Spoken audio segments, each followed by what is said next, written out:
Bonsoir à tous, bienvenue sur la Capsule Manga, la chaîne qui partage la culture manga. Je suis Julien ou Dariuju au choix et ce soir c'est la Capsule Manga Show, vous connaissez, on va revenir sur les news du mois dernier, on va parler un peu de quelques lectures et avant de commencer tout ça, déjà comment allez-vous ce soir? Je vois qu'il y a déjà pas mal de monde, ça fait plaisir comme d'habitude. Donc salut Aurélien, salut Foria, salut Zeno, Zeno qui n'est pas premier pour une fois. Salut Carsimo, salut Thomas, Musashi, Nico Robin, Alien, salut Céline. En plus, c'est la première fois que tu écris, donc bienvenue à toi. Salut Clément, salut Wariba, salut Boris. J'espère que vous allez bien. Je vois que la vignette t'a plu, Boris, ça fait plaisir. Une petite vignette à peine aguicheuse, à peine. Salut Sean, bienvenue. En plus, c'est la première fois que tu écris, donc bienvenue à toi. Eh bien écoutez, je suis explosé, je tiens à vous prévenir, ce soir ça va être un mode coolos.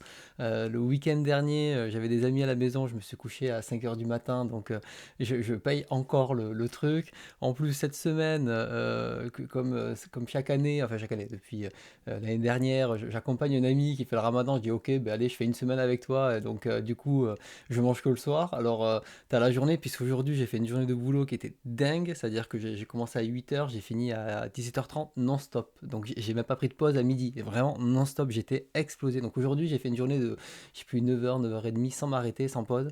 Donc vraiment explosé. Donc là j'ai fait une petite sieste alors, et je vois que je suis bien fatigué, donc on va faire la soirée tranquille. Mais je pense que je passerai pas la soirée debout, hein, je vous le dis tout de suite. Donc voilà.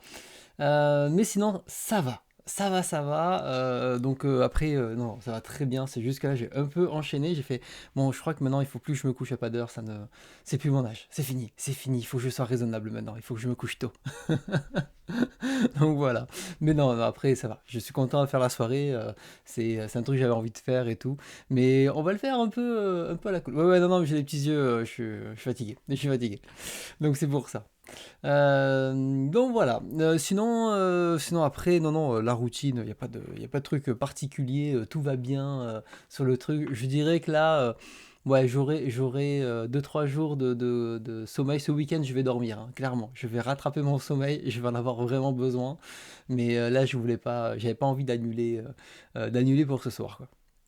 Non, voilà, j'espère que vous allez bien, vous en tout cas, ça fait plaisir de vous voir. Là, je vois que vous êtes 24, donc c'est cool.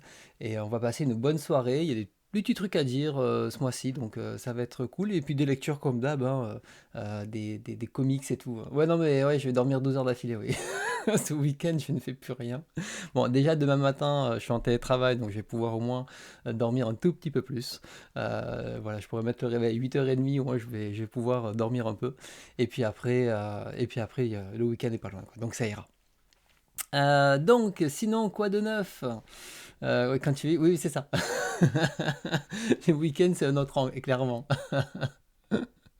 Donc là, c'est ça. Mais bon, après, mes week-ends, moi, généralement, ils sont chill, tu vois, c'est pas un souci. Mais là, c'est vrai que le sommeil me manque un peu, j'avoue. Et puis bon, ça, plus une grosse, grosse journée, ça s'est cumulé à la fatigue, on va dire.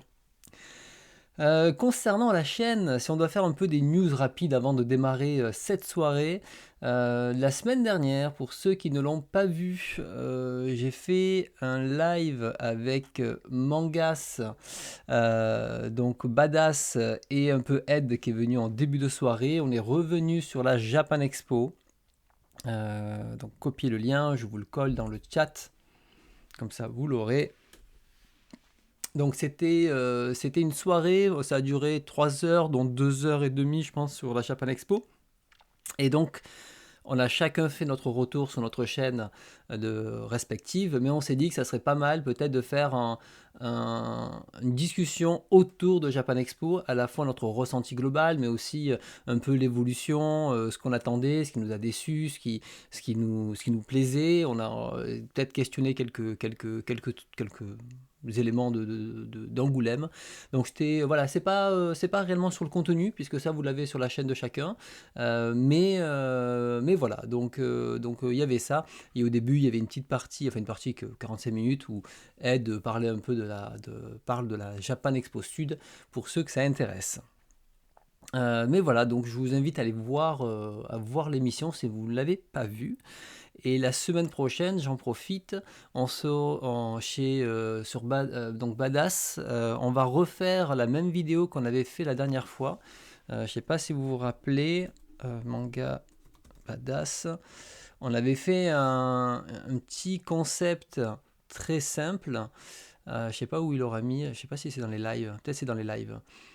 Qui était donc, voilà, c'était ici là. Il y a un mois, on avait fait un petit concept très simple qui était une lecture commune manga, BD et comics. Donc un manga, une BD, un comics. Et ça, je vous avais déjà parlé, donc c'est pas nouveau. Mais du coup, on va refaire la même chose la semaine prochaine, mercredi prochain, sur la chaîne de Badass. Voilà, donc mercredi prochain, vous pourrez me voir à nouveau et on va parler de 3 bouquins, 2 que je n'ai pas encore parlé sur la chaîne et un que je vais parler rapidement ce soir parce qu'on en parlera plus longuement sur la chaîne là, mais c'est que comme j'ai les livres, j'en profite d'en parler ce soir. Je voulais en parler ce soir, mais comme il y a ce live, je les ai décalés et mes chroniques à moi, je les ferai la prochaine fois. Y a pas de, comme ça, il y a pas, ça fera pas double contenu à une semaine près. Salut Hildor, bienvenue, salut Fou Mastermind. Donc voilà, ça, il y a ça, et après sur la chaîne, il n'y a rien eu de plus, puisque il n'y a que les vidéos classiques, hein, c'est-à-dire il y a eu donc les Angoulême, les lectures BD Comics, et avant, bon, les lectures manga, mais vous connaissez. Et ce soir, on repart sur un nouveau mois. Voilà, ben voilà, vous avez tout à peu près de l'actu de la chaîne. Et si pour Bunko, on est en phase finale du montage, donc là on va faire les derniers ajustements et si tout se passe bien, vous aurez bientôt une nouvelle émission, donc qui sera donc le Winter, le récap de l'année dernière. Alors je sais qu'on est déjà en mars, mais écoutez, vaut mieux tard que jamais, hein. Vous aurez un récap. Salut Panatam, bienvenue et salut Azila. Voilà, donc vous aurez quand même pas mal de contenu ce mois-ci, si tout se passe bien. C'est plutôt cool. Et aussi, pendant que j'y pense, ça c'est donc pour ceux qui suivent, et après on va attaquer. Je voulais attaquer donc, le nouveau marathon de lecture sur Ashita no Joe. J'hésitais à le faire sur la partie manga tech. Et en fait, je me dis, c'est peut-être un peu compliqué, surtout si je fais pas une mangatech et que je fais une autre émission, il faudrait sauter 1 heure de l'émission, etc. Donc peut-être que je vais sûrement le garder au final sur le truc en début de mois. Ça sera peut-être plus simple. Et quitte à faire un truc un peu plus rapide, on verra. En tout cas, le mois prochain, je propose qu'on commence avec le premier volume, parce qu'il y a 13 volumes, donc on va déjà faire le premier volume, et après on les fera 2 par 2, parce que c'est quand même assez dense quand il n'y a pas de combat. Et je me dis, après, ça risque de faire beaucoup, ça risque de faire long. Donc voilà, donc pour ceux qui sont chauds, on va pouvoir faire le marathon Ashita no Joe. Et le truc avec eux, je vais essayer de voir si je fais un truc un peu plus light que Senseiya, qu'on aille réellement à l'essentiel de l'histoire. Donc je vais essayer de faire quelque chose de plus condensé que Senseiya. On verra ce que ça donne. Il faut maintenant que je le prépare. J'ai commencé à prendre un peu d'avance, mais il faut que je trie les planches, etc. Donc ça demande du temps. Voilà, ben écoute Thomas, tu peux commencer le premier volume et on va les lire après 2 par 2. Comme c'est des bouquins qui font quand même 360 pages, ou 320, je sais plus, enfin, ils sont quand même assez gros. Bon, 2 c'est bien, hein, c'est bien. C'est déjà, il va falloir que je les enchaîne entre le marathon de mangas, là, plus la lecture des abonnés avec Bouddha, que j'ai commencé, ça y est. Mais bon, là en ce moment, je lis même pas 100 pages tous les soirs. J'ai attaqué début de semaine, je suis à la page, même pas à la page 300, donc c'est pas que c'est pas bien, hein, c'est que j'ai fatigué. C'est pas pareil. Voilà. Bon, eh bien écoutez, je vous propose qu'on commence, on va faire un petit peu les news, si vous êtes chaud. Chaud patate, ça fait 10 minutes, là on va y aller. Donc qu'est-ce qu'il y a eu ce mois-ci? Donc il y a une première news qui est arrivée en début de mois. C'est une nouvelle toujours embêtante, hein. C'est Kurokawa qui a augmenté ses prix. Alors, rien de méchant en soi. Ce sont les titres qui étaient à 7,20 €, donc le prix plancher chez eux. Ce nouveau prix plancher est passé à 7,30 €. Donc, ça reste 10 centimes, hein, c'est pas la fin du monde, mais ce qui veut dire que même les titres comme Spy Family ou One Punch Man, qui comment dire, qui sont des gros succès chez l'éditeur, hein, qui font tourner la machine, en tout cas, eux, malgré la quantité de volume produit, ils sont pas assez dans leur coût, en tout cas, pas assez rentables. Donc, ils augmentent de 10 centimes. Il n'y a pas eu d'autres augmentations ce mois-ci, mais bon, ça s'était calmé, hein, au niveau des augmentations. Mais de temps en temps, il y a une petite augmentation par-ci, par-là. Donc, alors, perso, c'est vrai que j'achète quasiment rien de chez eux. Et quand ça sort, je le lis en numérique, ça me suffit amplement. Mais oui, les mangas à moins de 7 €, mais c'est normal, hein, tout augmente, l'inflation est là, les coûts augmentent, les salaires entre guillemets augmentent, même si c'est pas des grosses augmentations, mais c'est normal. On peut pas comparer un prix des années 2000 à un prix des années 2025, hein, c'est logique, et d'ailleurs c'est à peu près, je crois que j'avais regardé quand c'était Senseiya, c'est 50% de plus. Un titre des années 2000, s'il coûtait 5 €, vous mettez la moitié en plus et vous êtes à 7,50 €, et c'est le prix des mangas d'aujourd'hui. Donc finalement, le prix du manga a vraiment suivi l'inflation, et l'inflation basse, quoi. Donc faut pas trop se plaindre non plus, quoi. Voilà pour on commence par cette mauvaise nouvelle pour ceux qui achètent assidûment justement les séries de Kurokawa. Il y a eu, j'en avais parlé rapidement la dernière fois, parce que c'était un teasing, mais ça y est, Panini a annoncé les 5 titres qui va composer donc la collection Yoshida. En tout cas, donc 5 titres qui va accompagner Banana Fish et Yasha. Le premier, c'est celui-ci, alors Utagawa UK, qui est donc une sorte de spin-off de Kamakura Diaries. Donc là-dessus, ça j'ai hâte de le lire. Je crois que ça suit l'histoire d'un cousin, je sais plus. Donc le deux demi-frères de Suzu, voilà, c'est marqué ici. Donc c'est pas une suite, hein, c'est vraiment la danse de la joie. C'est pas une suite, hein, c'est vraiment comment dire, une version dans le même univers, hein, il faut le voir comme ça. C'est une série qui est en cours de mémoire, donc je sais pas combien il y aura d'épisodes, et ça sera au même format que Kamakura. Ils auraient pu le sortir dans un autre, il y a 4 volumes, ouais. Ils auraient pu le sortir en édition perfecte, mais je pense pour faire dans la continuité de Kamakura, ils ont préféré le sortir dans le même format. Et ça, c'est plutôt cool pour la collection, ce qui permet d'avoir au moins la même série. Tu peux la mettre à la suite sur ton étagère si tu as envie. Le deuxième, Yoshida, on va y aller. C'est le manga donc Ishutenyo, qui, je crois, un truc un peu plus horrifique de mémoire, je sais plus. Du mystère, ok. J'ai plus tout en détail, hein, au niveau des histoires. Mais en gros, voilà, un titre qui a été publié entre 83 et 84, voilà, un ton plus fantastique, pouvant évoquer un autre shoujo manga célèbre, Tomie. Donc on sera un peu entre deux. Peut-être pas un truc horrifique, mais en tout cas, au moins quelque chose de plus fantastique. Moi, j'adore les covers, ça me rappelle les covers de Kamimura. Donc ça, pareil. Bon, de toute façon, je vais pas réfléchir, moi, je vais tout acheter, hein. Donc ça, c'est réglé. Yoshida, ça, j'adore. Donc, il n'y a pas de questions à se poser. Là, ensuite, c'est le manga Loverkiss. Donc, Loverkiss, qui donc est plus une série tranche de vie, de mémoire. Et ensuite, est-ce que c'est une série en plusieurs tomes? Voilà, ça, c'est la couverture. Alors, ils sont pas... Voilà, je dézoome, hein, parce que sinon... Donc, ça a l'air plutôt sympa. Et il y a 2 volumes au total. Donc, ça reste des petites séries. Ça, franchement, on s'engage pas sur grand chose à chaque fois, donc ça va. Dans le sens où il faut prendre le risque. Ah oui, il y a Eve no Mori, qui est donc la suite de Yasha, qui elle je crois que ça va être en 6 volumes ou 3 doubles. Je crois que c'est une série elle est pas très longue, mais ça va être en 3 doubles. Donc là, ça va être une suite.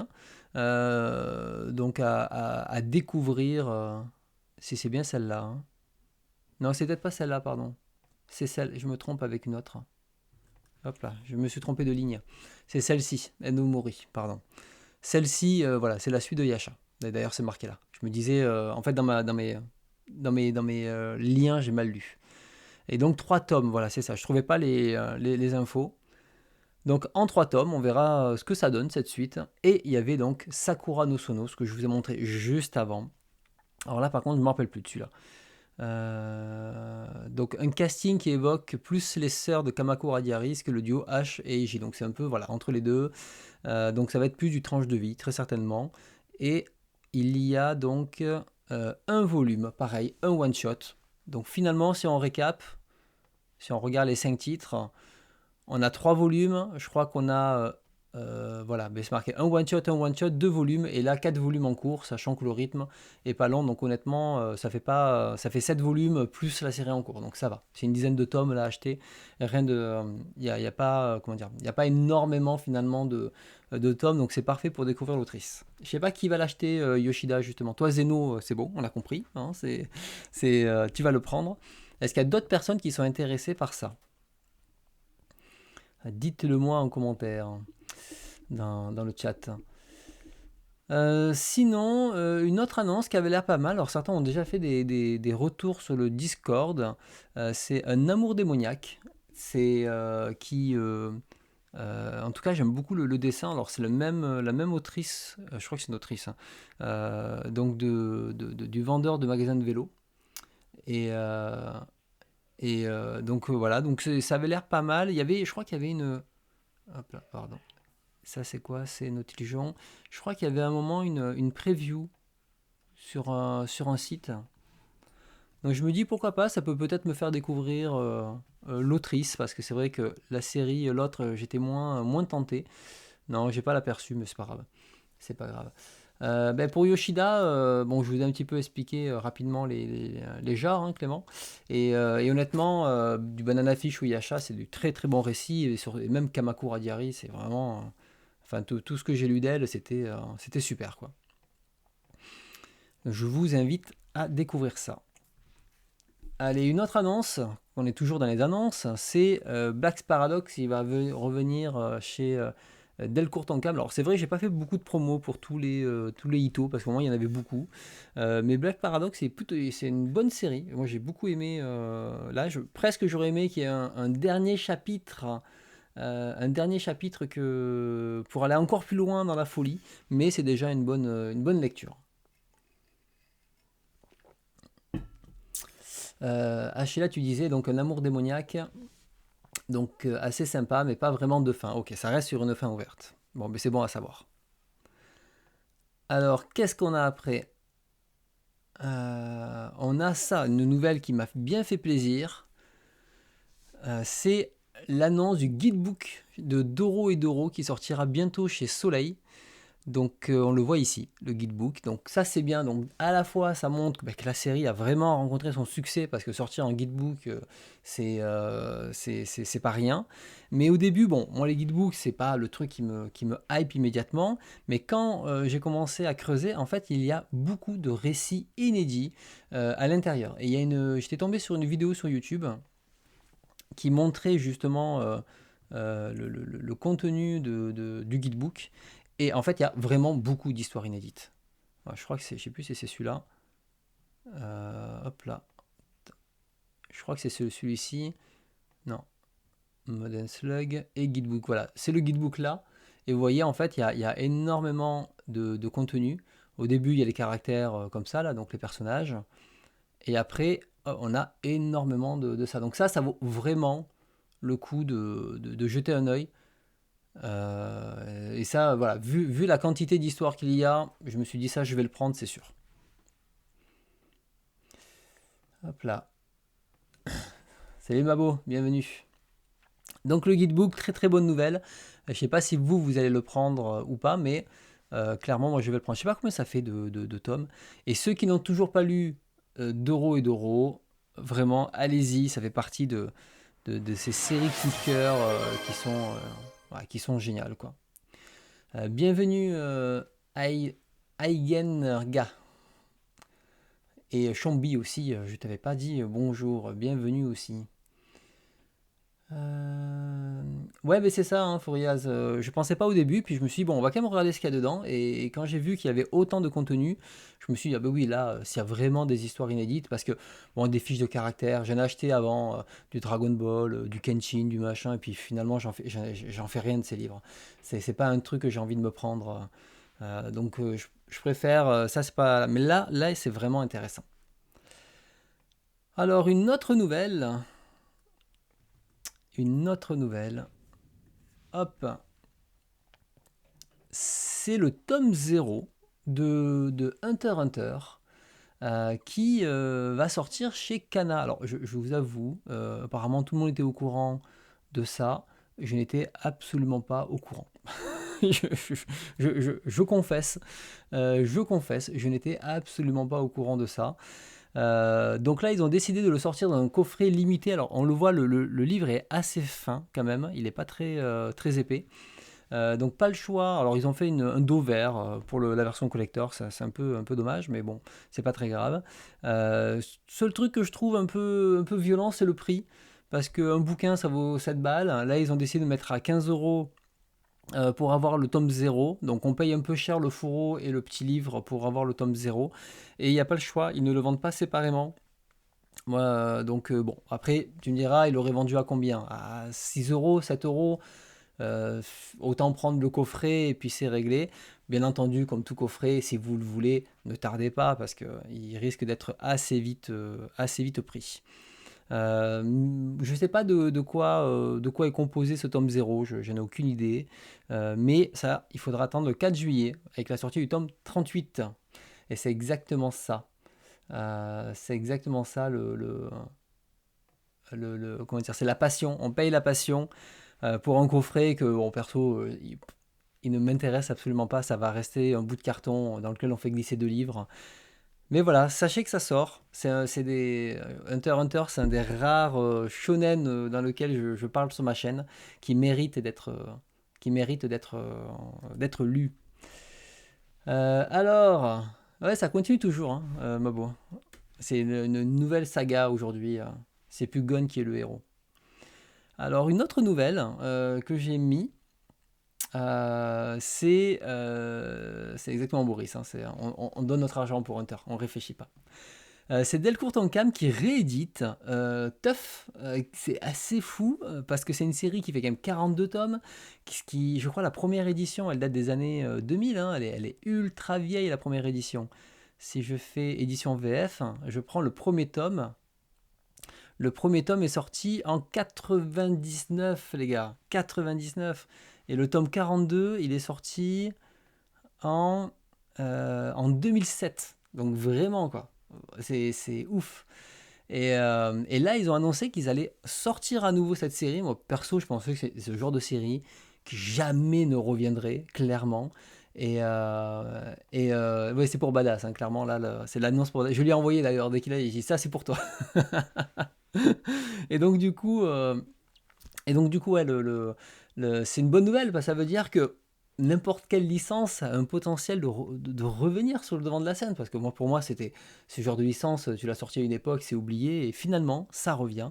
Et ils vont sortir la suite, qui est la saison 3, pas la 2. La 2 arrivera peut-être après la 1, mais la saison 3, donc la Fureur du Dragon, je pense que c'est pour avoir un truc peut-être plus moderne, j'ai aucune idée. Alors, moi, les mangas de baston, c'est pas mon kiff, mais rien que le fait qu'il y ait ce genre de vieilles licences qui reviennent, moi je trouve ça fou et je trouve ça très positif. On a vraiment, si vous avez des vieilles séries sans espoir, ben, peut-être que dans 5 ans, 10 ans, ça risque de revenir et d'avoir à nouveau accès à ce genre de série. Voilà pour les annonces ce mois-ci.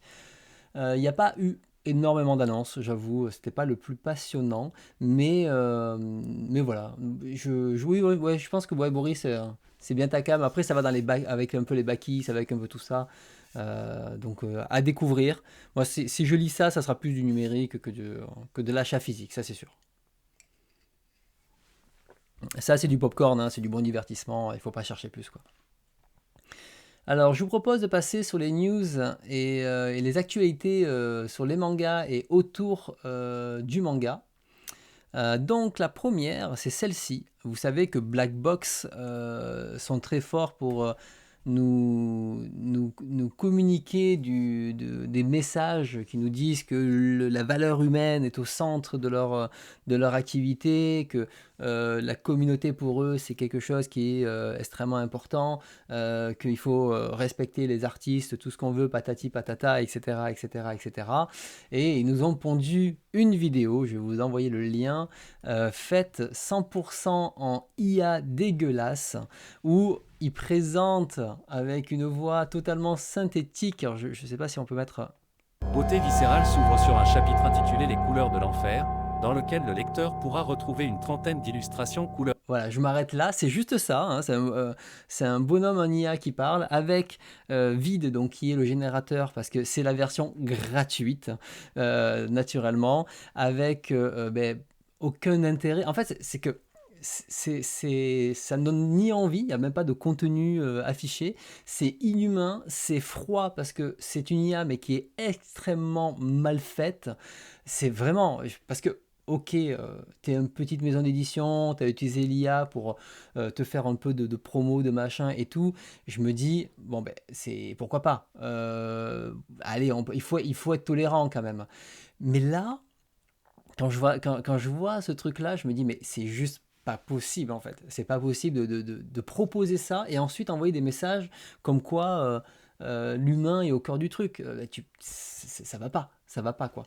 Donc c'est affreux. C'est cette vidéo, voilà, vous pouvez la voir chez vous en entier, elle dure 30 secondes et je l'ai vue et j'ai fait non, c'est juste pas possible. Donc je voulais vous le montrer parce que on peut pas sortir des discours comme ça, tendre la main et sourire, et puis derrière pondre ça, parce que même, je me dis, c'est quoi l'impact sur le public? Quelqu'un qui va voir cette vidéo-là, est-ce que vraiment quelqu'un va se dire, ah, j'ai vu cette vidéo hyper froide, hyper monotone, qui ne donne absolument pas envie, me dire, je vais l'acheter, en mettant juste la couverture en fond.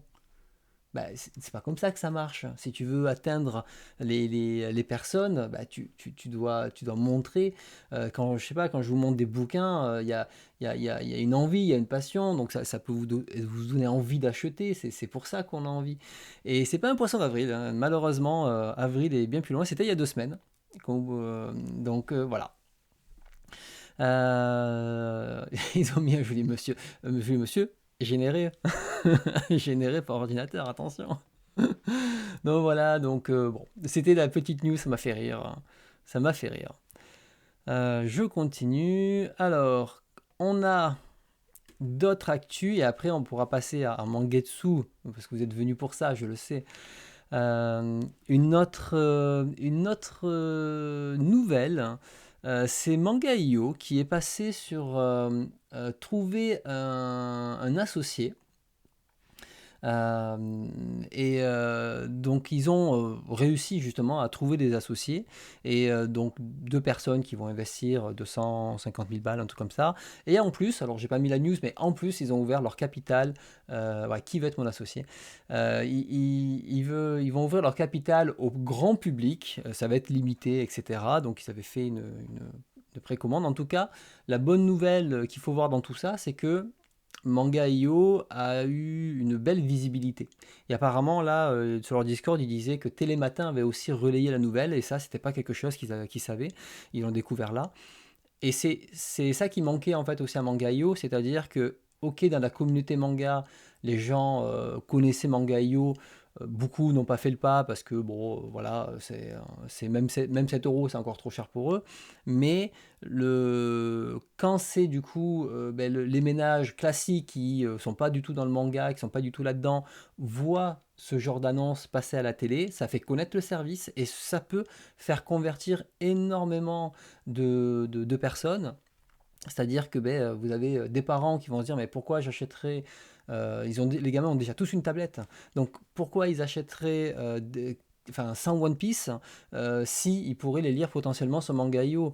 Ils pourraient les acheter après, pourquoi pas, mais en tout cas c'est un peu tiens, prends ton abonnement et après au fur et à mesure quand on va au magasin je t'en prends quelques-uns quoi. Et ça, c'est très positif pour ça. Et effectivement, quand ils avaient ouvert le formulaire d'inscription, il y a la possibilité de choisir potentiellement combien tu souhaiterais investir. Et si on faisait le calcul de la tranche la plus basse, on arrivait à 4 millions d'euros. Alors après, c'est beaucoup d'effets d'annonce aussi, hein. Il y a rien qui est gagné. Entre la promesse et ceux qui vont réellement passer à l'acte, c'est pas pareil. Et là, on n'est pas sur un truc on n'est pas sur un truc de Téléthon et compagnie. C'est-à-dire que tu t'engages pas. C'était juste une demande, tout simplement, à titre indicatif. Mais ça n'enlève pas, dans tous les cas, l'intérêt qu'a réussi à créer Manga.io pour le grand public, et c'est très bien. Et je trouve que le catalogue aujourd'hui est quand même très très cool, c'est-à-dire que là, vous le prenez aujourd'hui, vous avez beaucoup de bouquins à lire, et des bouquins connus, il n'y a pas que des fonds de catalogue, donc il y a quand même, voilà, il y a de quoi faire. Si vous voulez faire des économies, je pense que c'est le bon plan, je dirais. Non, leur player, ça y est, hein, ils ont enfin le mode page à page sur l'application mobile. Ils ont vraiment amélioré. C'est pas parfait dans le sens où il y a encore des petits bugs et tout comme ça, mais par rapport à avant, ils ont vraiment fait autre chose. Salut Koi Manga, bienvenue. Voilà. Allez, je continue. Ouais, fais la mise à jour. Ils ont sorti ça il y a plus de temps. Donc voilà. Yanga, bah écoute, le mois dernier, j'ai parlé de Vega, donc je t'inviterai à aller voir mon live du mois dernier. J'avais marqué Vega chez Pôle Emploi, et du coup, on a abordé cette thématique qui, comment ça s'appelle? Justement sur le CM, en juste posant la question, est-ce que c'est une bonne façon ou pas de communiquer, à voir, et surtout à se dire, est-ce que cette communication touche un certain public ou pas, et voilà, donc bon, on est tous arrivés à la même conclusion que non, mais j'ai quand même essayé de faire un peu l'avocat du diable et de se dire, bon, ben, est-ce que ça plaît ou pas. Bon, c'était assez unanime, mais il y a quand même quelqu'un, alors c'est pas du tout représentatif, mais il y a quand même quelqu'un qui était assez jeune, qui lui, ça le faisait rire. Voilà, donc d'un côté, il n'était pas choqué, mais ça le faisait rire.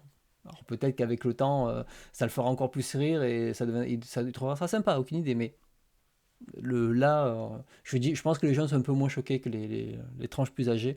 Après, j'ai pas envie de me faire appeler ma petite pupuce sur internet non plus, quoi. Donc voilà, donc ça, je t'invite à regarder l'ancienne vidéo. Et Cassie, effectivement, sur Mangayo, les pages se chargent mal. Je sais qu'en mode HD, ça peut arriver des fois qu'il y a de la latence. En fait, c'est surtout si tu le lis très vite, qu'il n'y a pas de page et tout, effectivement, des fois ça a du mal à charger immédiatement. Si tu lis, entre guillemets, où il y a du texte, où tu lis normalement, ben, tu vois pas du tout le problème. Par contre, si tu passes très vite les pages, ouais, là tu te retrouves avec une page grise, il faut attendre que ça charge, etc. Ça, c'est ce que j'ai pu voir quand j'utilise le service de temps en temps. Et à la fois, j'ai lu 2-3 livres dessus. Et c'est pas des livres que je vais chroniquer, c'est des petites lectures que je fais comme ça. Et en fait, effectivement, dès que je vous retrouve avec des pages où il n'y avait pas de texte, bon, ça dure 2 secondes à regarder les pages, on passe à la suite, et il pouvait y avoir des trucs de chargement à ce moment-là. C'est pour ça que je dis c'est pas encore parfait, mais au moins déjà, c'est pas la galère entre le scroll et tout ça. Donc voilà. Alors, je continue. Donc, une annonce qui a été faite pour les grands fans, c'est Usamaru Furuya, hein, qui va aller au Salon du Livre de Paris. Pour ceux qui adorent donc cet auteur, c'est un auteur que j'aime beaucoup, vous le savez. Si bon, moi c'est pas un truc qui va me faire venir au salon du livre, parce que c'est pas ce qui m'intéresse dedans, mais IMHO vend des shikishi qui vont être dessinés par l'auteur. Alors c'est un dessin original de l'auteur, donc c'est 150 euros, c'est pas donné. Pour titre comparatif, il y avait du coup Kago qui faisait à 100 euros son dessin, mais là voilà, ça reste des shikishi qui sont assez jolis, super travaillés et tout, donc pour les fans de l'auteur, les fans hardcore qui veulent avoir un dessin et tout, c'est l'occasion d'en avoir un, et je crois que même vous pouvez le commander même sur IMHO, il suffit de les contacter, il va en faire. Donc, avis aux amateurs, moi c'est pas ce qui m'intéresse, mais je sais que dedans il y en a qui vont être intéressés, quoi. Voilà pour cette petite news. Ensuite, il y a eu... Ah, attendez, ça, je l'ai mis là, mais est-ce que je sais pas après Non, on va en parler après ça. Hop là, je vais le décaler et on va changer. On y parlera après, sinon après, on se mélange les sujets. On est d'accord, hein. Allez. Donc, la news du jour, il y a quelques temps, vous le savez, le mois dernier, je l'avais déjà évoqué, Sullivan de Mangetsu, hein, responsable éditorial de Mangetsu, même directeur éditorial, avait annoncé son départ. J'en ai parlé au dernier live, puisqu'il avait annoncé pile poil au moment où on allait faire le live. Donc, bien sûr, je voulais relayer. Et ça voulait dire que ça y est, à la fin du mois de février, je ne sais plus quand, enfin, en tout cas j'ai plus la date exacte, ça allait fonctionner sans lui. Et il faut savoir que 1G Comics, donc, qui a aussi sa chaîne 1G Manga, hop, qui a sa chaîne 1G Manga, alors attendez, on va aller le chercher, donc 1G Comics, 1G Manga du coup, que j'ai vu à Angoulême, très sympa. Que ce soit Slam de... Alors, hop, il a fait une interview ici, je vais vous la partager. Donc, juste avant que Sullivan parte, hein, et Sullivan savait qu'il partait, bientôt, il annonce dedans, dans cette interview, je n'avais pas encore écouté l'interview, mais un viewer a relayé la news. Donc Alexis, en écoutant, relaye la news. Alexis, très productif en ce moment, il fait de très bonnes vidéos, donc je vous invite à aller suivre sa chaîne aussi. Bon, il n'a pas besoin de pub, hein, parce que lui, là, il a clairement beaucoup plus de ça, quoi. Et donc, du coup, merci Céline. Et donc, du coup, il annonce dedans qu'il y a 4 séries qui sont en pause. Et vous savez ce que ça veut dire, en pause. Ça veut dire, ah là là, la série ne gagne pas assez. Et donc, du coup, on la met en pause. Alors, généralement, il y a plusieurs méthodes. C'est-à-dire que ils ont la possibilité d'espacer les sorties. Voilà, donc il y a un volume tous les 3, 4 mois, tous les 6 mois, tous les 1 an. On a eu des séries comme ça, avec un volume par an. On a attendu 10 ans avant d'avoir la fin, ça a été insupportable. Et ou alors ils augmentent le prix, et puis bon, ils continuent comme ils peuvent la parution, ou alors ils arrêtent, et puis c'est réglé. Mais aujourd'hui, la nouvelle technique, un peu plus fourbe, c'est on la met en pause, comme ça, en pause.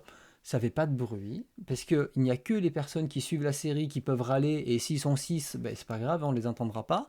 Et donc tant que ça râle pas, on les laisse en pause. Et donc ces 6 séries-là, donc le dernier Ara qui ne se vend pas, il y avait Mother Parasite, donc Keiju Defense Force, ah pardon, je vous ai enlevé l'écran, hop, donc je vous remets les couvertures, voilà, donc celui-ci, et le dernier, Golden Guys. Pourtant, Golden Guys, il y a eu des beaux coffrets pour les influenceurs. Je suis surpris quand même. Donc voilà, il y a tout ça. Alors, si on fait un petit récap sur Mangetsu, c'est peu l'occasion de revenir sur l'éditeur. C'est un éditeur, effectivement, qu'on n'a jamais, par exemple dans Bunko, on n'a jamais spécialement mis en avant. Je pense que c'est un éditeur qui rentrer dans le flow un petit peu d'éditeurs plus classiques, notamment parce qu'ils étaient dans un grand groupe, etc. etc. Et donc ils ont ouvert plus ou moins à peu près en même temps que Noévé, et c'est vrai qu'à l'époque on a plus porté notre attention sur Noévé que Mangetsu, et puis Mangetsu est arrivé avec quand même une proposition un peu surprenante au début, avec un Sullivan très présent, et c'est vrai que on n'avait pas l'habitude de voir de manière aussi présente les éditeurs éditoriaux, hein, les responsables éditoriaux. En fait, on pouvait les entendre dans des podcasts, on pouvait de temps en temps les voir dans une présentation, un truc comme ça, mais ça restait assez léger. Là, il a vraiment mis l'habit avec le logo Mangetsu, c'est moi Mangetsu, il a personnifié Mangetsu, et ça apportait clairement autre chose dans la manière de communiquer. Et c'est là d'ailleurs que les autres plus ou moins se sont mis aussi à proposer du contenu sur Twitch, à faire des émissions. Il a proposé Tsukimi, donc c'est quand même quelque chose il a un peu poussé cette manière de personnaliser à son audimat, enfin à ses clients entre guillemets, son catalogue. Alors on pouvait effectivement lui reprocher d'être très, comment dire, qui n'était pas du tout avare, hein, en adjectif qualificatif sur ses œuvres, hein, c'est normal. C'est un directeur de collection. Si vous avez déjà entendu n'importe qui, que ce soit chez Pika, que ce soit Ahmed chez Kiyun, peu importe, hein, n'importe qui, les gars, ils sont là pour vendre leur catalogue. Il n'y a aucun directeur éditorial qui va te dire ce manga-là, il est pas terrible, hein. Non, tous les titres sont incroyables.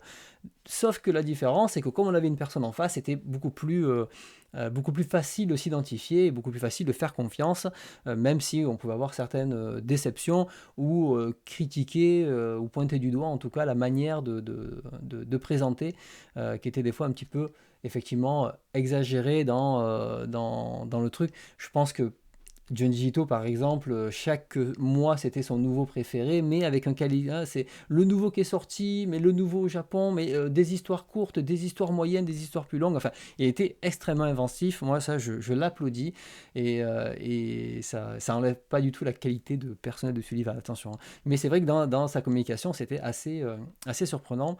On n'était pas habitué à ça et il fallait. Mais c'est un peu comme Kiyun au début, quand ils ont commencé à faire la communication, il fallait détacher le personnage du directeur commercial et se détacher du discours commercial qui était appliqué et se dire bon, ok, le manga il parle de ça, il a l'air pas mal. Par contre, est-ce que c'est vraiment quelque chose que j'ai envie de lire? Est-ce que ça va me convenir ou pas? Et ça à chacun. Et c'est vrai que beaucoup, il y a eu des déçus des fois. Il y en a des personnes qui ont été très contentes et des fois beaucoup de déçus parce qu'ils ont fait confiance comme si c'était un ami et mais c'est pas votre ami, c'est un commercial et c'est normal. C'est pas du tout un reproche. Donc Mangetsu, ça a été lancé en 2021. Ça représente quand même aujourd'hui pas mal parce que je regardais sur... tu sais, je pense à toi, Boris. Il a quand même sorti pas mal de séries. Je regardais, alors je parle en série, mais j'avais regardé sur Manga Sanctuary. Bah, c'est compliqué d'avoir des récaps faciles en fait.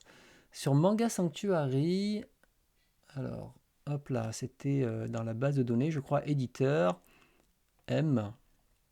Il est où Mangetsu? On va le chercher. Mangetsu. C'est E, Mangetsu. Voilà. C'est ici, comme ils indiquent là, il y a donc 66 séries seinen, 12 shonen, 4 shoujo, 3 josei, 1 yuri.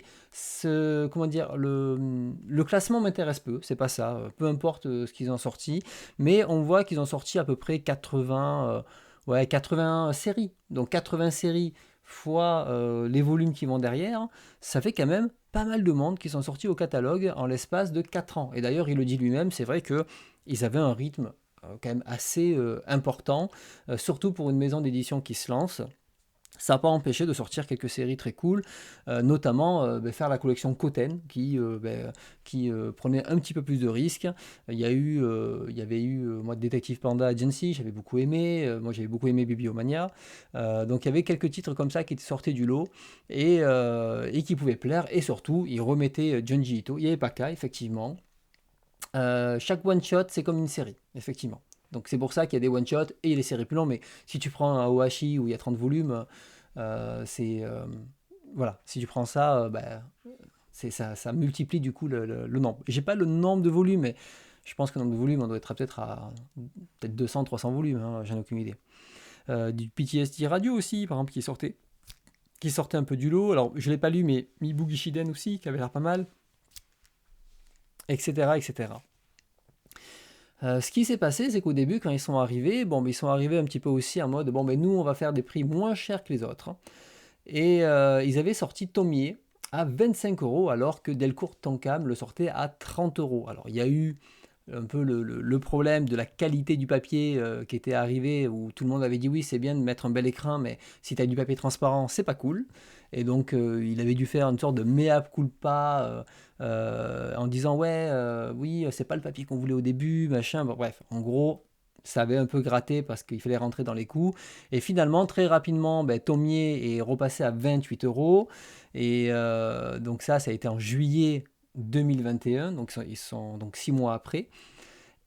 Et assez rapidement, donc 1 an et demi après, il y a eu une grosse vague d'augmentation quand justement Hachette a commencé à taper du poing sur la table. Alors j'ai plus la date de rachat d'Hachette. Et là, on a eu un peu la douche froide à l'époque, où on avait eu des petites augmentations comme Aoashi qui, on va dire, restaient dans les coûts globaux, ou certains titres qui passaient de 30 centimes, ça c'est ok.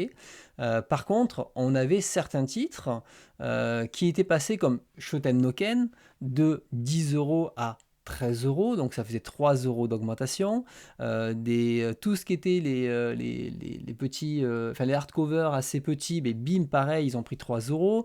On a la collection des chefs-d'œuvre qui avait pris 5 euros, et on avait Tomier qui a repris encore 2 euros, donc ce qui fait qu'en gros, en tout, Tomier a pris 5 euros. Donc on est revenu au prix normal du marché. Donc c'est normal, c'est des outsiders, il fallait qu'ils marquent le coup.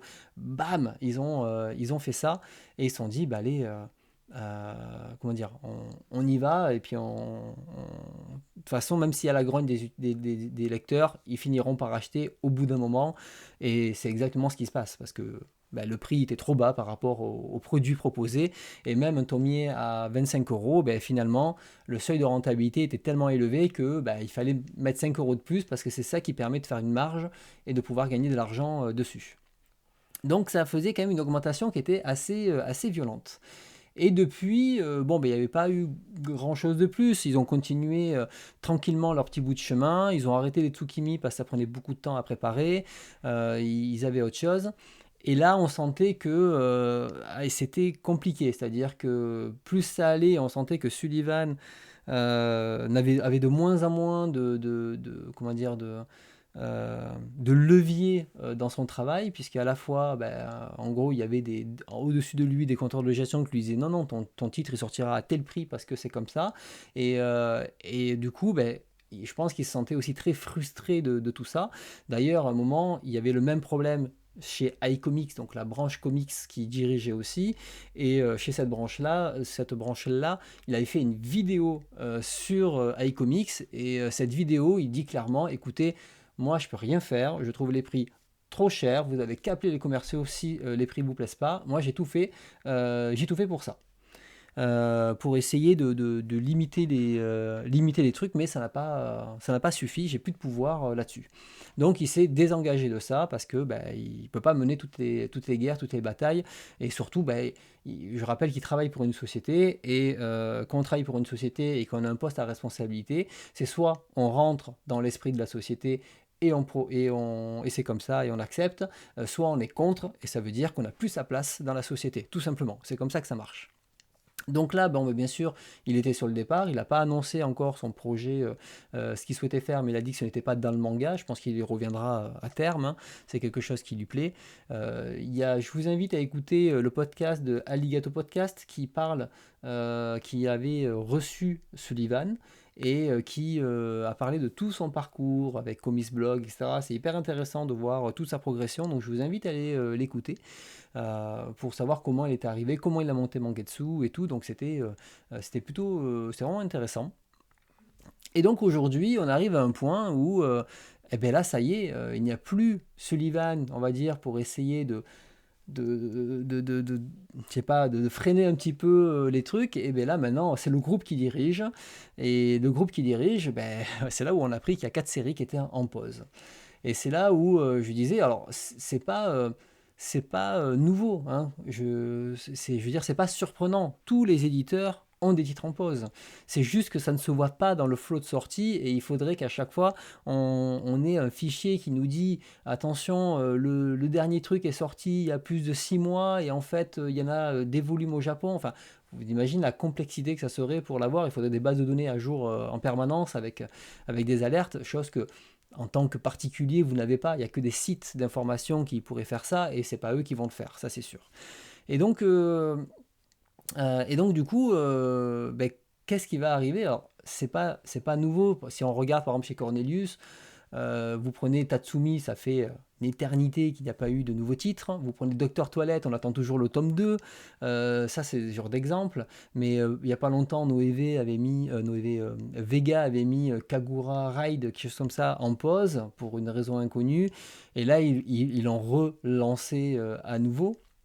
Donc ça ne veut pas dire que ces séries seront arrêtées, mais ça peut revenir sur d'autres formes, des formats doubles, des formats triples, ça peut augmenter de prix à nouveau, on peut en sortir que un tous les X temps, comme je disais, mais de toute façon, quand une série se vend pas, Sean, quand une série se vend pas, en fait, qu'ils la mettent en pause ne changera rien à la série. C'est-à-dire que elle a atteint son pic maximum de lecteurs. Donc les seuls acheteurs qui vont acheter la série, ça va être uniquement ceux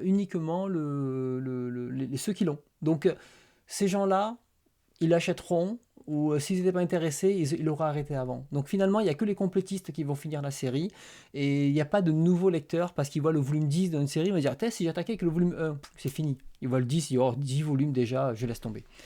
Effectivement, Wariba, comme tu dis, il y a donc Zenkamono, pareil, ou Rampo Gekiga chez les Arts Noirs, qui est en pause pour diverses raisons. Hein. Je crois que Rampo Gekiga, c'est qu'il n'a pas le matériel, n'empêche que ça ne sort pas. Zenkamono, je crois que c'était les ventes, c'était un peu compliqué, donc il devait revoir un peu les contrats et compagnie. Enfin bref, c'est normal hein, qu'il y ait des séries en pause.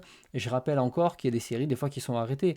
Alors la dernière qui me vient en date, elle date un petit peu, c'est Cyborg 009 chez Glénat. On va regarder d'ailleurs quand ça a été arrêté.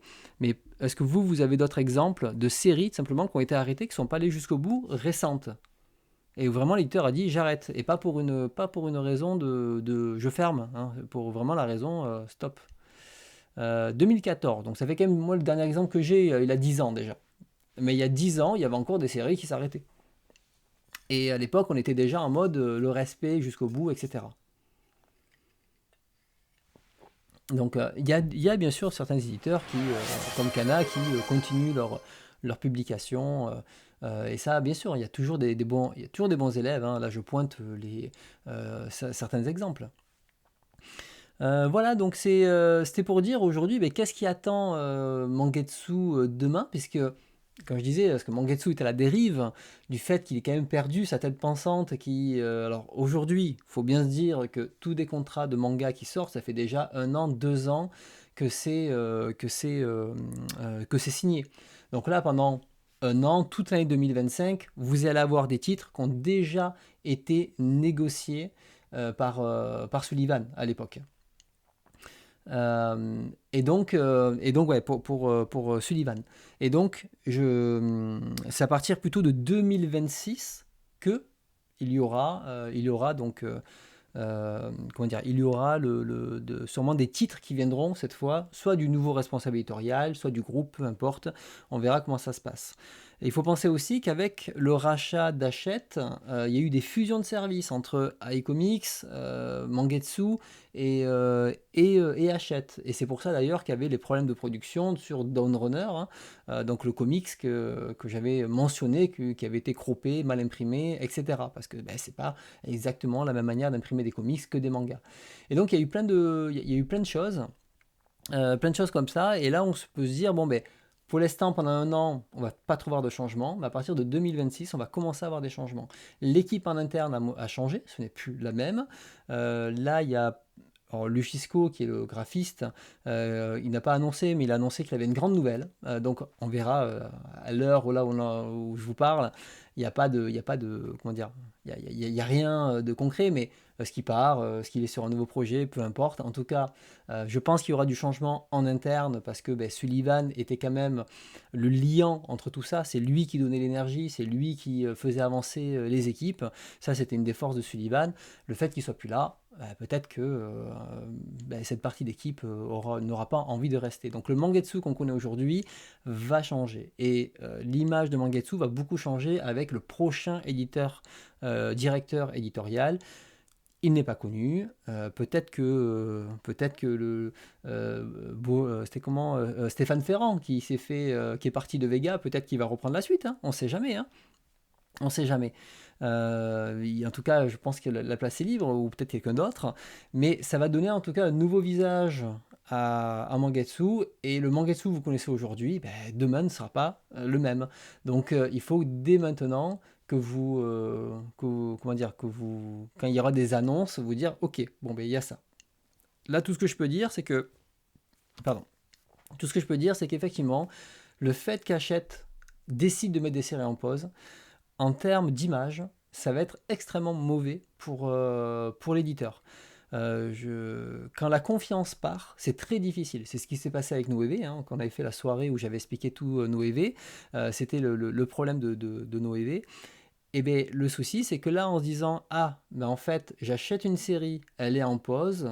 Si ben, ils mettent des séries comme ça en pause et qu'ils ne continuent pas, même en ralentissant le rythme, à aller jusqu'au bout, qu'est-ce qui va se passer? Eh bien, les éditeurs vont se faire avoir une fois, les acheteurs pardon, vont se faire avoir une fois, et à partir de là, plus jamais ils vont acheter, ils vont attendre que la série soit complète, comme chez Noévé, les gens se disaient, ben maintenant je vais attendre qu'elle soit complète, et ben, la série complète n'arrive jamais, et de toute façon, quand vous arrivez à la série complète, il manque des tomes, et ils vont pas réimprimer parce que c'est pas vendu. Donc c'est le serpent qui se mord la queue, et ils risquent effectivement de faire ben, le problème qu'avait eu Padini à une époque où il y a une perte de confiance. Là, c'est que 4 titres, mais demain, il peut y en avoir plus. En tout cas, ils ont intérêt à communiquer et être transparents là-dessus, parce que c'est le genre comment dire, c'est le genre de nouvelles qui se répand extrêmement vite, bien plus vite que des bonnes nouvelles.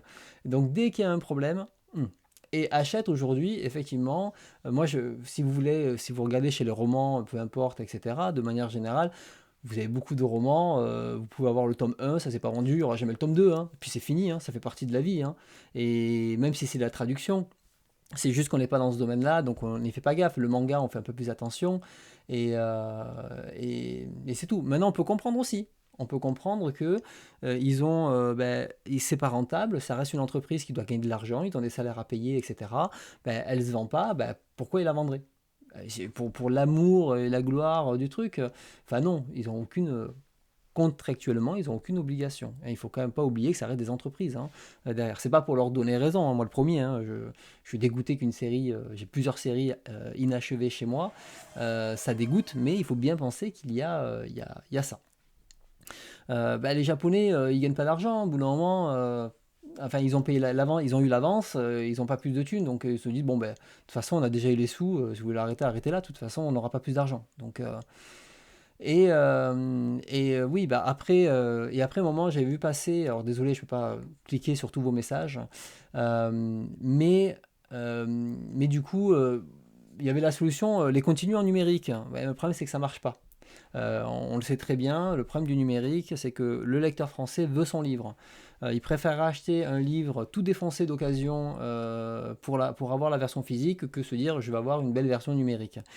Et Pika le fait comme ça, mais un peu différemment. Pika, plutôt que supprimer sa série au catalogue, il dit, ben voilà, aujourd'hui, la série est complète, elle a fait son cycle de vie physique, on, on arrête la version physique et on ne garde que la numérique. À chaque fois qu'ils font cette annonce, tu as toute une série de relous qui font des commentaires, ah, c'est trop nul, le numérique c'est nul, gna gna gna gna. Pendant ce temps, la série est toujours disponible en numérique et vous pouvez l'acheter quand vous voulez.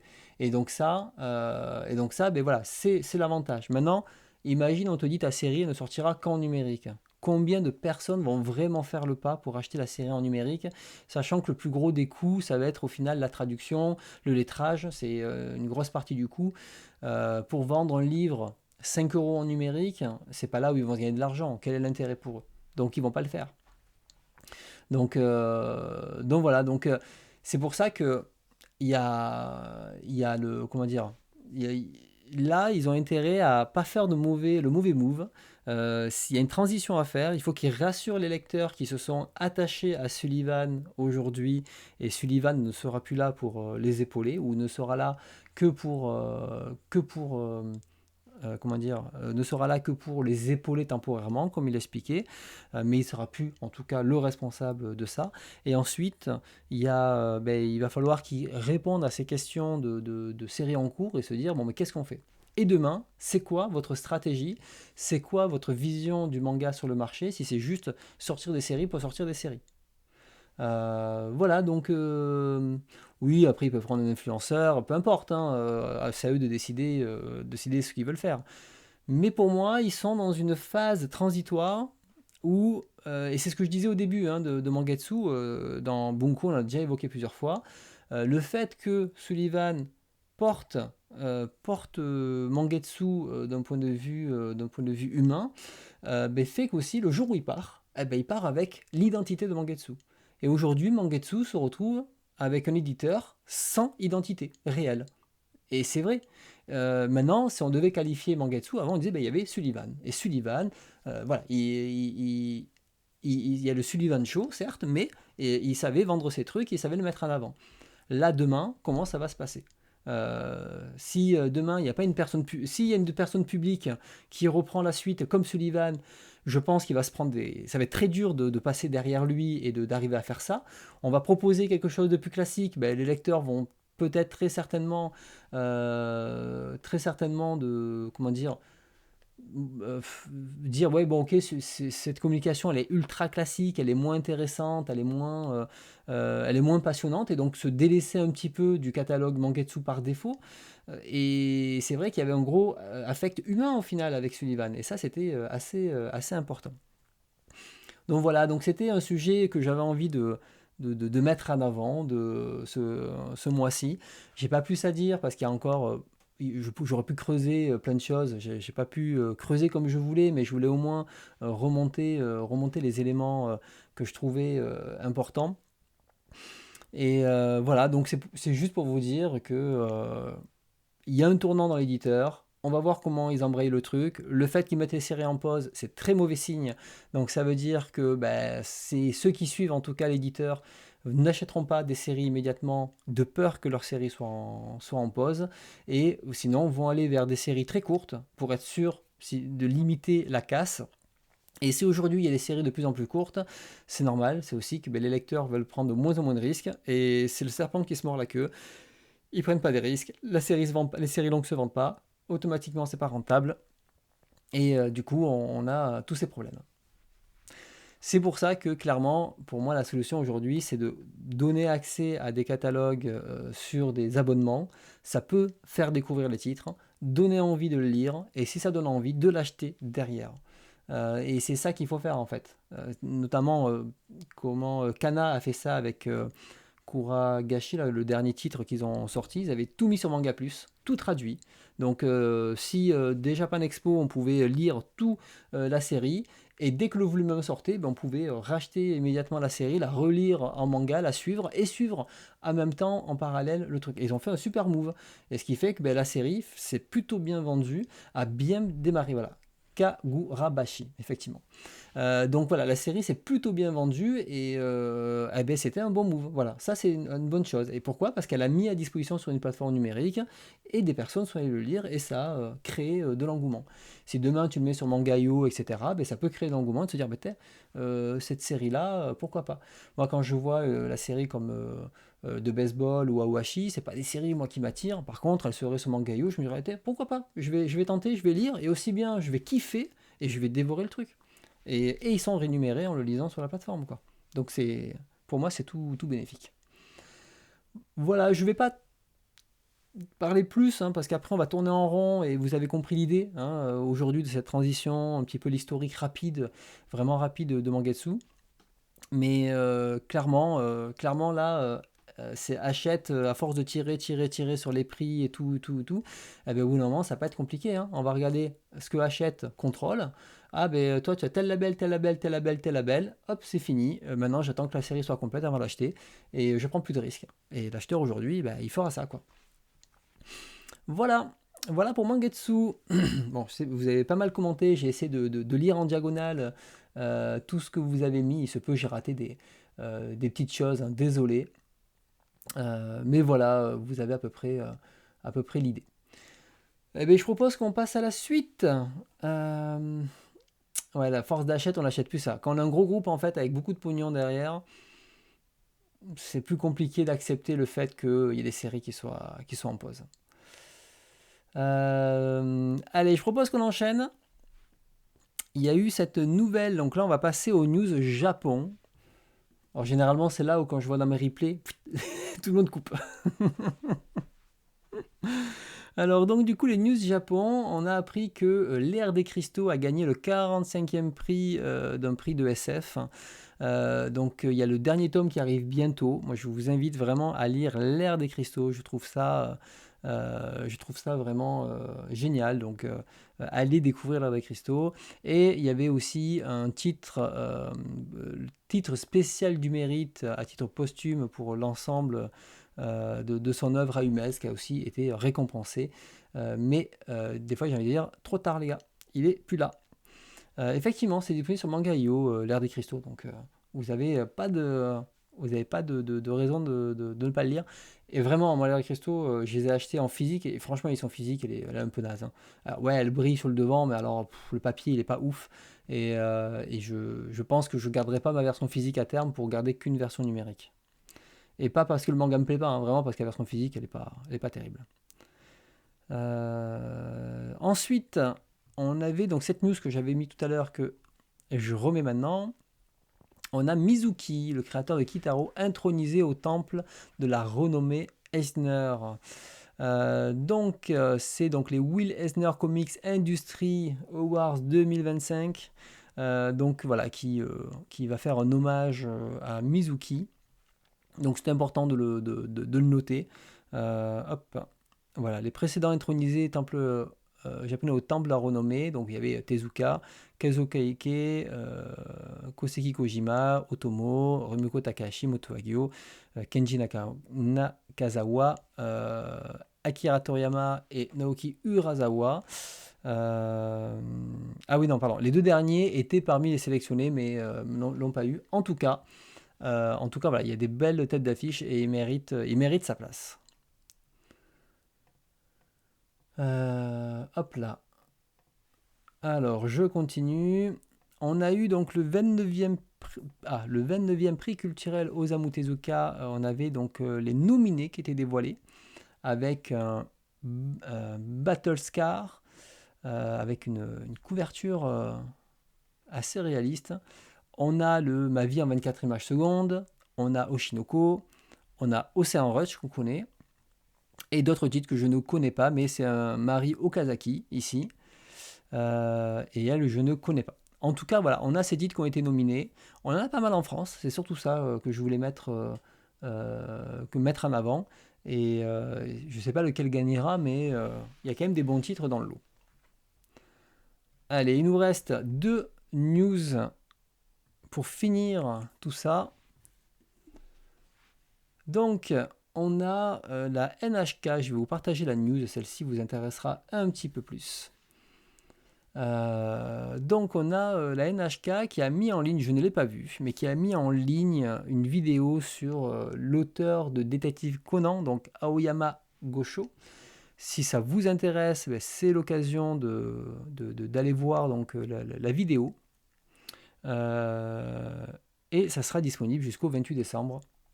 Donc vous avez le temps de la voir, mais bon, au moins vous avez la news pour le voir. Je ne sais pas si j'aurai le temps de la voir, mais c'est toujours intéressant de voir l'envers du décor de mangaka.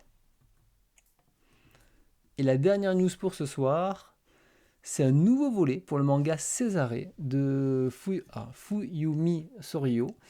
Je pensais que c'était terminé, mais pas du tout. Donc il y a un nouveau chapitre qui est sorti. Et ils disent, voilà, s'intéresse au premier et au dernier amour de Cesare Borgi, considéré comme le plus beau héros de la Renaissance. Et donc les 2 premiers chapitres ont été publiés. Est-ce que c'est une série longue, une série courte, peu importe. Mais elle relance à nouveau, donc annulé. Voilà, je vais mettre en grand. Voilà. Donc là, on a le début du chapitre. Alors, j'ai tous ces arrêts en physique, là, mais je n'ai pas encore eu l'occasion de le lire. J'aimerais bien le lire, en tout cas cette année. Et ça fait partie des séries que j'ai complètes et j'aimerais le faire. Je pense que Kiun l'éditera, même si ces arrêts n'a pas été un gros succès chez eux, quoi. Voilà, vous avez un petit extrait pour que vous puissiez le voir. Voilà, on arrive à la fin là, de cette série de news. J'espère que ça vous a plu. il y avait des choses intéressantes à mentionner. Et notamment, ouais, sur Mangetsu, c'est intéressant de faire un tout petit focus dessus et de discuter de ça. Et j'ai vu qu'on avait passé le cap des 500 followers sur Twitch, donc merci beaucoup à tous qui sont abonnés. Et là, on est plus d'une cinquantaine ce soir, donc merci aussi à vous d'être là le soir ensemble. C'est très très cool. Alors comme je suis vraiment crevé ce soir, on va pas faire de planning parce que voilà, c'est pas le plus intéressant absolument à faire, mais on va plutôt faire des lectures. Et dans les lectures, il y a des choses qui sont pas mal. Donc on va commencer par les lectures manga, hein. Vous connaissez le truc. Ah ben voilà, je savais que j'avais oublié quelque chose. Hop là, je vais en profiter pour extraire une vidéo. Ne bougez pas, comme ça je prépare pour tout à l'heure. Alors, où est-ce qu'elle est? Voilà, elle est là. Hop, c'est bon. C'est que voilà, c'est une BD que j'avais empruntée à la médiathèque et que j'ai pas trouvé de version numérique, donc je vous ferai une version vidéo. Et oui, mais c'est ça, Zeno, tu viens pas les bonsoirs, hein, tu viens pas les bonsoirs. Non, il y a pas mal de petites lectures, donc je préfère qu'on fasse les lectures que là, je vous avoue, j'ai pas trop suivi l'actu. Donc la prochaine fois, on essaiera de faire ça. Quoique s'il y a Shitan Audio, on n'aura pas le temps de faire des plannings. Je suis désolé, pendant un petit moment, il n'y aura pas de planning. Et ouais, je calcule, on peut pas tout faire, hein. Après, on finit à pas d'heure et après, je suis KO, quoi. Allez, on y va. Alors, vous allez choisir les lectures. Vous allez choisir. Ouais, facile, hein. Le prochain planning, c'est pour la rentrée.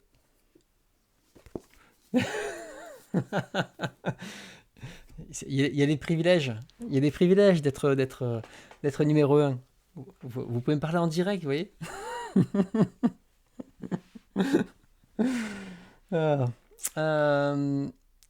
Bon, allez, on va faire le planning. Allez, c'est bon, j'ai compris. On va faire le planning, mais je préviens, hein, c'est le dernier avant le. Parce que là, il y a le marathon, et donc, allez, ça fait une excuse. On fait le planning vite fait, et après, et on fait que les nouveautés du planning. On fait pas les autres volumes. Et on le fait en 10 minutes, hein.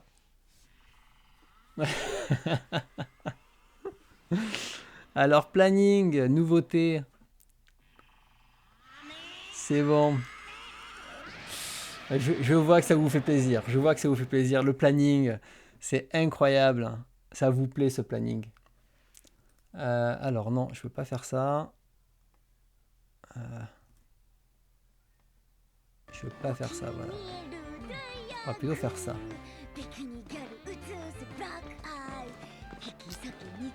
Vous êtes des trolls. Vous êtes des jolis trolls. Mais bon, je vous aime bien quand même. Ça va. Le meilleur moment. Vous me rendez triste, le meilleur moment. Je m'embête à faire du contenu, me semble le meilleur moment. Vous allez m'achever à force. Attends, je vais vous faire des vidéos en train de twerker et lire un manga, ça va. Je suis sûr que ça fera plus de vues que mes vidéos, quoi.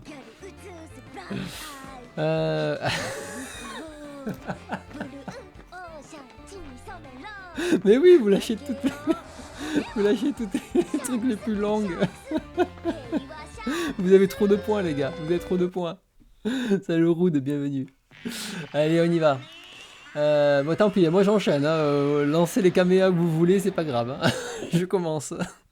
Alors, Shin-chan déjà. Shin-chan qui arrive, ils sont triples en 17 volumes. Hein. Donc, un ultra instinct qui va arriver. Merci Boris. Donc Shin-chan, moi j'avais l'édition que j'ai lue à l'époque. Et l'édition que j'ai lue, je n'avais pas trouvé ça ultra drôle. J'avais trouvé ça sympathique, mais j'étais pas mort de rire. Et pourtant, j'ai quand même acheté quasiment l'intégralité que j'ai fini par revendre. Et même, je crois que j'avais acheté l'intégralité, quoi. Oui, bon là, ça s'arrête plus, quoi. Et donc, moi, je vous conseille quand même de découvrir. Clairement, demain, ils sortent une anthologie, je prendrai l'anthologie. Je sais pas si je prendrai le premier parce que j'ai déjà lu, mais ça reste quand même rigolo, ça reste sympa. Je pense que voilà, le premier tome, il y a des grandes chances que vous vous dites à la fin, bon mais c'est bon, ça me suffit, j'ai découvert, j'ai ce qu'il me faut. Et après, pourquoi pas prendre, je sais pas, le tome 10 et le tome 17, par exemple, ou le tome 9, on va dire, pardon, le tome 9 et le tome 17, histoire d'avoir quelques tomes par-ci par-là. Et ça vous fait l'équivalent d'une dizaine de tomes, hein, donc c'est pas mal. Enfin, une dizaine de tomes de 100 pages. Donc vous verrez, je vois qu'en tout cas vous avez bien apprécié l'édition. Maintenant peut-être que l'édition par rapport à la j'ai lu a un truc différent. Et oui, c'est un truc à lire, c'est un truc à lire au fur et à mesure, hein. Il faut surtout pas enchaîner Shin-Chan, sinon vous allez mourir, hein. Voilà. Est-ce que tu as mangé une fondue avant le live? Pourquoi tu dis ça? Je ne comprends pas. À lire au shot. Oui, c'est les mangas toilettes, quoi. C'est les mangas toilettes. Allez, je continue. À quand la pause Mangetsu sur Shin-Chan? Ça, je sais pas. Déjà, elle va arriver sur Chibi Maruko-chan avant. Donc là, vous avez un manga qui est financé par l'industrie du lait. Sachez-le. Donc Milky Way Quest. Et c'est pas une blague, hein. C'est pas une blague, hein. Omakebook l'a dit sur son truc. C'est un manga financé par l'industrie du lait. Donc si vous voulez soutenir un lobby, n'hésitez pas. J'ai l'air en pleine digestion. Non, mais je suis KO, Boris. Je l'ai expliqué au début pourquoi. Je suis KO. Je suis crevé. Qu'est-ce qu'on a à celui-ci? Moi, j'aime beaucoup la couverture de celui-ci, hein. Elle est quand même très très cool. Je sais pas ce que ça vaut. Je pense que c'est du divertissement pur, mais elle est quand même très très cool. Non, non, ouais, ce soir, j'ai du mal à suivre, mais c'est pas grave. Un nouveau manga de Yaro Abe, ben, je savais pas que ça sortait ça. Yuzaku au crépuscule. Alors moi c'est vrai que j'avais beaucoup aimé Mimikaki, mais sorti de là, tout le reste j'ai pas gardé. J'en ai encore un là, je sais plus lequel, celui avec son père qui m'avait pas spécialement plu. Et Cantine de minuit j'ai déjà revendu. On a lui, Rendez-vous au seul pleureur, que j'achèterai parce que Yuzuki, j'ai déjà assez d'autres titres et puis j'aime bien, il est assez dérangeant. Voilà, maladroit de naissance, merci. Alors, on continue. Qu'est-ce qu'on a? Qu'est-ce qu'on a? Ah, c'est du cul, ça. Un visage à ne pas montrer. Ok. Qu'est-ce qu'on a? Ah, on a les deux one-shots de Wayama. Alors, Wayama, j'ai pas acheté le titre chez les Arts Noirs. Il avait l'air sympa, mais c'est pas, c'est le genre de titre, je préférais les lire avant. Parce que c'est pas des titres qui m'attirent plus que ça. Mais pour ceux qui aiment Wayama, n'hésitez pas à découvrir. Peut-être je me laisserai tenter par ces deux titres et je ferai ma découverte de ça. Hop, à retenir pour le coup. Il n'était pas tordu mon quiz. Il était exigeant, c'est pas pareil. Tu avais pas le niveau pour mon quiz. C'est pas pareil, Boris. Il fallait faire partie de l'élite. Et Zeno a gagné. Lui, j'en avais déjà parlé dans une news. Song Bad Green, qui est une autrice, je crois, coréenne qui se fait publier au Japon. Ça a l'air très joli, en tout cas, j'aime beaucoup les couvertures. On a quoi après? On a quoi? Ta. 21 mars. Konoha Shinden, à ne surtout pas rater. On est d'accord, hein. Je vais d'ailleurs peut-être renommer ma chaîne Konoha Shinden. Ce titre est trop cool. Allez, on continue. Qu'est-ce qu'on a après? Non, là, il n'y a rien du tout qui me passionne. On est le 28 mars déjà. Oh, c'est un petit mois calme, hein. Ça y est, on a fini. On a fini. Il n'y avait que ça. Mars. Désolé les gars, hein, je voulais aller plus loin, mais après c'est... Ah, on peut dire ce qu'on veut quand même, il dessine bien. Et ça, Helsing, et les gars, Helsing, moi j'adore. C'est du bourrin, hein, Helsing, mais je sais pas pourquoi j'adore. Ah ouais, il y avait celui-là aussi. Celui-là, il a l'air cool. Il a l'air très cool celui-là. Là, je pense à un titre de Mangetsu qui vaut le coup. Donc on va à suivre. C'était le meilleur moment de mon live. Vous pouvez tous partir maintenant. Je vous remercie pour votre temps. Et voilà, on a même pris un peu avril. On a pris un peu d'avance sur avril parce que avril, après, vous en avez pu avoir pendant un moment. Et vous voyez, on a fait un peu avril. Bien sûr, je recommande Minecraft, le guide officiel. Naturellement, hein, n'oubliez pas de tout acheter. Qu'est-ce qu'on a sur avril? Il y avait celui-là qui avait l'air joli. Sound of Vinyl. Qu'est-ce qu'on a après? Qu'est-ce qu'on a? Oh, oh mon Dieu. Et oui, il y a le Moto Hagio là. Fragment d'espoir. Il a pas été annoncé celui-là, mais il y est, ça y est. Fragment d'espoir, un titre récent de Moto Hagio. Ça, ça, on m'en avait parlé. Et ça y est, il est là. Trop bien. Ça, c'est trop, trop bien. Ça, c'est qui ça? Ah, Tagame. Il y a un nouveau Tagame chez Dynamite. Fleur d'argent. Voilà, donc pour les fans de House of Brut et Désir Brut, allez-y. Fille de l'enfer, on attend. Journal de Hanako, ceux qui ont aimé Cocon. Là, ça sera un truc de Anne Frank revisité, donc allez-y. Qu'est-ce qu'on a après? Bon, du Ito, on connaît. J'aime bien le design de ça.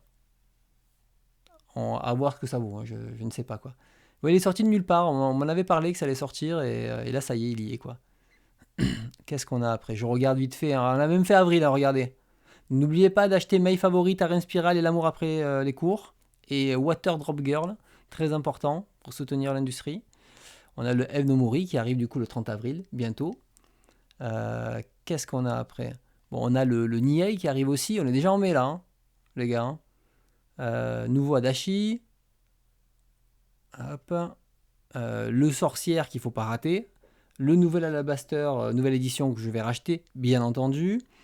Un Nishinomori qui est sympathique, mais bon voilà, il faut aimer le Sentai pour ça. Bien sûr, le Roi Léo que je vais acheter en mai. Yaiba, j'en ai déjà parlé, hein, qui est très très sympa. Alors j'ai lu que le début, hein, j'ai lu que quelques volumes, mais j'ai trouvé ça très sympa. Qu'est-ce qu'on a après? On a bien sûr Kaze Tokino Ita qui arrive bientôt. C'est que les nouveautés, ça. Hein. C'est que les nouveautés. Hein. Y a pas de... C'est pour ça que ça va vite, on est déjà en juin là. Voilà, bon, du nouveau Gundam, on s'en fout. Hop, qu'est-ce qu'on a après? Ben voilà, écoutez, on va s'arrêter là, on est déjà au 18 juin. Donc tu vois, jusqu'en septembre, tu veux que j'aille jusqu'en septembre, Zeno? Je peux y aller, hein. Au moins, tu pourras pas dire j'ai pas fait le planning jusqu'en septembre. Hein. Là, c'est bon. Hein. Subaru, hein, j'en ai déjà parlé, j'ai fait une critique de la partie 1 et la partie 2. Hein. Il n'y a que moi qui ai fait ça sur Terre, alors allez-y, écoutez. Je rappelle que vous avez tous mes mangas qui sont sur ici. Hein. Ah ben ça y est, je suis en bas. Je peux pas aller plus loin que juillet. Ah si, ça y est. Si, ça y est. On y va, on continue. Ah, ça c'est la nana de... Ah non, merde, je me trompais. Je croyais que c'était la nana de celle qui fait le rakugo. Ah, ça veut plus là, ça a du mal à charger maintenant. Tu vois, on va trop loin là. Je fais bugger le système, les gars. Regardez, je scroll là. Je scroll. Ça veut plus. Voilà, novembre. Donc c'est bon, Zénon, t'as tout le planning. Voilà. J'espère que t'es heureux. Hein. Allez, je ferme. Voilà. C'est fini.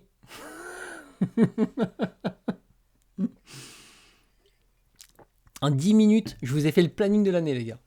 Vous voulez de l'efficacité, appelez-moi. Il n'y a pas de problème. Alors là, sans problème, on y arrive. Allez, vous voulez un peu parler manga ou continuer à parler de jaquettes sur un écran? Non, mais vous me le dites, hein. Parce que si je suis en trop, je peux vous laisser l'écran et je fais un scroll automatique, hein. Y a pas de problème, hein. Allez, on commence les lectures. C'était pas mal comme programme là, c'était assez chargé. Donc on a vu pas mal de choses. Je vais pouvoir du coup ranger tout ça. Et bien donc rendez-vous, puisque là moi j'ai pas plus à dire, hein, on a fait tous les trucs. Rendez-vous du coup la semaine prochaine sur la chaîne de Manga Badass. Donc mercredi prochain, on parlera de 3 titres. Vous en connaissez un. Je vous laisserai découvrir comment ça s'appelle, les autres titres donc mercredi prochain. Je ne dis pas plus. Et on se verra nous dans 15 jours. On fera donc la Mangatech. Hein. On va continuer la Mangatech. Je crois que c'est ça qui est prévu. Hein. Donc on va reprendre le truc normal après le quiz et le retour Angoulême. Et après, ben, le planning, ça sera après Ashitan Audio. Voilà, tu le sais maintenant. Donc c'est bon. Bon, mais c'est cool. En tout cas, ça m'a fait plaisir de faire cette soirée. Vous voyez là, d'être assis, plus cool, tu vois, je suis un peu moins fatigué du coup qu'au début. Mais voilà, j'ai encore plein de belles lectures à faire. En tout cas, entre les achats Angoulême et les achats là que j'ai fait, je peux vous assurer, je suis en train d'essayer de tomber tout ça, mais il y en a beaucoup. Il y a beaucoup de lectures, c'est pour ça que je vais me calmer là pendant quelques mois. Je vais lire tout ça. Je les range pas en fait, hein, je les laisse vraiment là pour dire je veux les lire, je veux les finir. Ah, j'en ai marre de stocker les livres, je veux tomber la palle tout en relisant d'anciens titres. Parfait. Eh bien, écoutez, je vais vous souhaiter une bonne nuit. C'est déjà minuit, c'est déjà tard. Merci à vous d'être restés jusqu'au bout. Merci aux plus fidèles d'entre vous et aux personnes de passage. C'est cool quand vous laissez un petit message comme ça de temps en temps. Et bien, je vous souhaite très bonne nuit. Et on se dit à mercredi prochain sur la chaîne de Badass. Allez, à plus.